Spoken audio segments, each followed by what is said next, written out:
komishanka xakamaynta HIV/AIDS ayaa barnaamij wacyigelin ah ka bilaabay xarunta taliska ciidanka dabdemiska Soomaaliland ee magaalada Hargeysa. barnaamijkan halkudhigiisu ah baraarug oo ah barnaamij bulshada lagaga wacyigeliyo xanuunka HIV/AIDS waxaana wacyigelintii loo sameeyay ciidanka dabdemiska Soomaaliland waxaana wacyigelintii daaranayd sidii loogu feejignaan lahaa xanuunka HIV/AIDS waxaa halkaasi laga soo jeediyay casharro ku saabsan HIV/AIDS iyo sidii bulshadu ay u feejignaan lahayd. waxaa halkaasi ka hadlay agaasimaha wacyigelinta iyo abaabulka ee komishanka xakamaynta HIV/AIDS Maxamed Xaaji Yaasiin iyo madaxa wacyigelinta ee komishankaasi waxaanay halkaasi ka soo jeediyeen fariimo ku saabsan sidii bulshadu ay uga feejignaan lahayd xanuunka HIV/AIDS. sida qiimaha iyo sharafta la noo soo dhaweyseen ayaan horta idinka mahadnaqaynaa. kulli waxaan leenahay waqtigaad qaranka u qaadanayseen baa anaguna qayb idinka qaadanaynaa, laakiin si gaar ah waxaan ugu mahadnaqayaa raggii xalay heeganka ku jiray ee ilaa iminkana noo fadhiya ayaan aad ugu mahadnaqayaa. runtii taasi waxay muujinaysaa qarannimada halkaa u taagan tihiin, heeganka badanaa ugu jirtaan. annagoo idinla joogna iminka xataa inaa marjasigu soo dhacayay. runtii ciidanka lagu lado ee haddii ay noqoto riskiga iyo dhibta dhacaysaba u badheedhaya waa idinka. annaguna sidaa darteed waxaan idinku door xullay aanu idinku nimi sidii iminkaba idin sheegayay. soomaalidu waxay tidhahdaa waxaad og tahay makuu sheega. barnaamijkan boodhka inaga dambeeya baraarug baa ku qoran. runtii waxaa loogu talagalay qarankan jamhuuriyadda Soomaaliland komishanka xakamaynta HIV/AIDS waxaa loogu talagalay inuu dadka wacyigeliyo, dadkii xanuunka uu ku dhacana la daryeelo oo daawada iyo sida u qaadan lahaayeen la siiyo insha Allahu tacaala. intaa waa laga soo sheekeeyey. waxaan odhanaynaa run ahaantii oo qiimo weyn leh oo sharaf leh oo inaynu isniraahna ay tahay waa sidaynu u badbaadin lahayn jiilkeenna soo socda, innaguna nafteenna aynu wax isugu sheegi lahayn insha Allahu tacaala.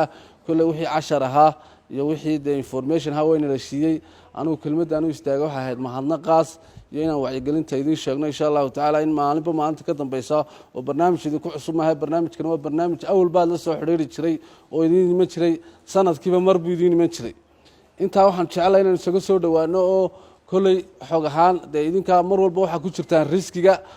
runtii waxaan jecelahay ka dandamis ahaan dee maadaama sida weyn ee qiimaha leh aad qaranka uga shaqaysaan. awal Hargeysunbu baal ku koobnaa, laakiin iminka 6 gobol iyo degmooyinkiiba dadamisku u gaadhay. runtii waxaan idinka mahadnaqaynaa xilliyada roobabka iyo xilliyada riskiga sida heeganka ugu jirtaan qiimaha u leeyihiin.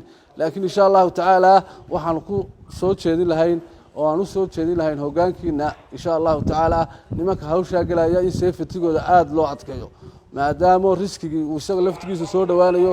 iyaga wixii ka dhimanaya agaba insha Allahu tacaala qaranku isu tashadayo waa la isu geegeeyaawne iyagana insha Allahu tacaala la xoojiyo. halkaad joogtaanna waa ka sii dalici doontaan. run ahaantii waa idiin mahadnaqaynaa. saddexdii kelmadood ee iminka ay inantu inoo sheegtay waxaa ugu muhiimsan kelmadda la idhaha shayga isbaadhista. oo waxaa laga yaabaa in dee adiga xaaskaagii ama umushii inay dhiigbax keento in dhiig lagu shubo degdega dhiiggaa bilaa calaykum biixsaanakum hadday ka boodayso xataa aan taageerayno aan iska hubinno. waxaana muhiima inaan dhiigga qofka lagu shubayo aan shaybaadhka marino. waa galmada iyo iyadoo dhiigga qof lagu shubay aan caafimaadkiisa la hubino dhiig oo dhan marka la isku soo ururiyo ama qalab qof lala isticmaalay ama qof aad badbaadinaysaan oo kale intuu adigana wax ku saray isagana wax saray oo qofkiina HIV positive yahay oo dhiiggiina istaabto oo kale isgaadho. makiinada la wada isticmaalo, irbadaha la wada isticmaalo, sheeftan iyo xawaan la isku xirxiro timaha oo la wada isticmaalo ayuu noqonayaa qodobka labaad.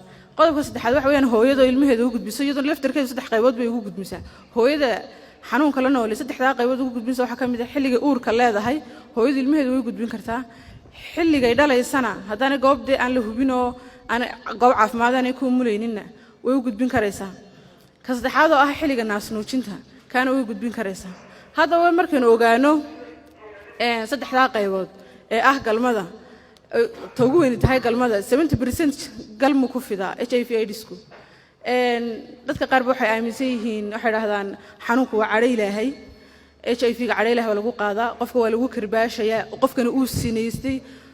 qofka ka warrama haddaba isagu irbad uu si qaldan qof loo isticmaalay ama sheef si qaldan loo isticmaalay ama dhiig aan caafimaadkiisa la hubin si qaldan loogu shubay ama hooyada ilmaheeda ku soo dhashay hooyada positive ahayd ilmaheedana noqday isla positive.